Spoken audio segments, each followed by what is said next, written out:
auprès de Bruno Velas avec le soutien de la SFGG. Quelle est l'actualité que vous avez retenue et que vous souhaitez faire partager avec les lecteurs d'agevillagepro.com? Alors je pense que l'actualité principale finalement c'est surtout un changement de culture.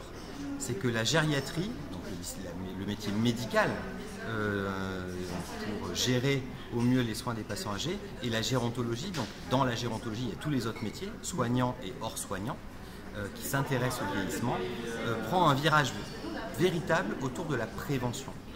On en a finalement assez de voir les dégâts de tout un système et d'un manque aussi de culture de prévention dans le bien vieillir qui aboutit à une perte d'autonomie dont une grande partie est évitable.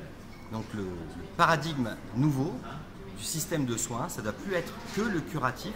En France, on est très bon sur le curatif. En gros, on sait très bien sauver nos patients lorsqu'ils font un infarctus du myocarde. Mais par contre, derrière, les conséquences de l'insuffisance cardiaque liée à cet infarctus sauvé, pendant 50 ans de vie, par exemple, on sait moins bien le gérer. Et l'accumulation de ces mauvaises gestions, ça aboutit à de la perte d'autonomie et donc à la dépendance et la grande dépendance en fin de vie. Donc c'est quelque chose que l'on doit prendre en compte de manière très puissante parce que ce que veulent nos concitoyens, c'est vivre le plus longtemps possible, mais en pleine capacité fonctionnelle, c'est-à-dire aller chercher leurs enfants, leurs petits-enfants et puis après leurs arrière-petits-enfants à l'école. Et dans le cadre de la fragilité, quelles sont les expériences que vous avez vues que vous souhaitez partager en priorité? Dans le cadre de la fragilité, le sens de ce congrès, c'est le programme ICOP.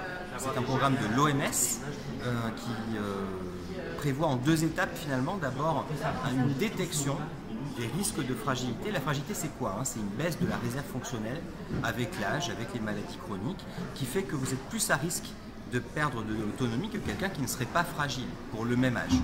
Et donc là, on peut intervenir parce qu'on peut encore reculer l'entrée en dépendance en étant très puissant sur les interventions au stade de la fragilité.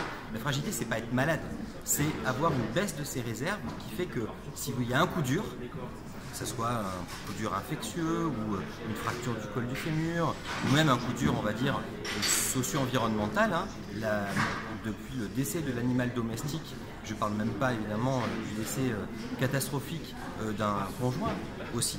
Mais tous ces éléments-là impactent derrière, et si vous avez une réserve qui ne permet pas de surmonter le coût et les coûts éventuels, finalement on rentre dans la perte d'autonomie. C'est un cercle vicieux.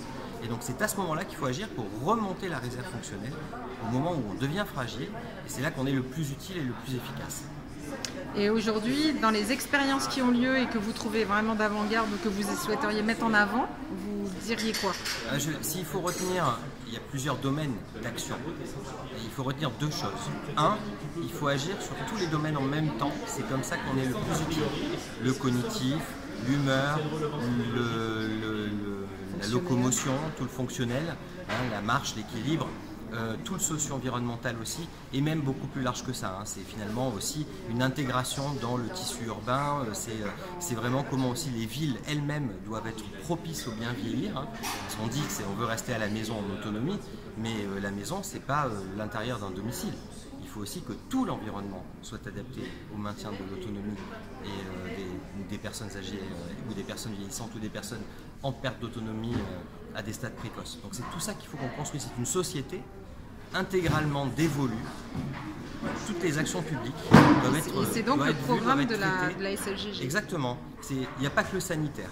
Et ensuite, la deuxième chose dont je voulais parler, c'est que dans les interventions sanitaires, si on doit en retenir une, parce que c'est elle qui a le plus haut niveau de preuve à l'heure actuelle, c'est l'activité physique adaptée. C'est celle qui a le plus d'efficacité prouvée, seule, même si ce n'est pas suffisant encore une fois, il faut tout faire en même temps.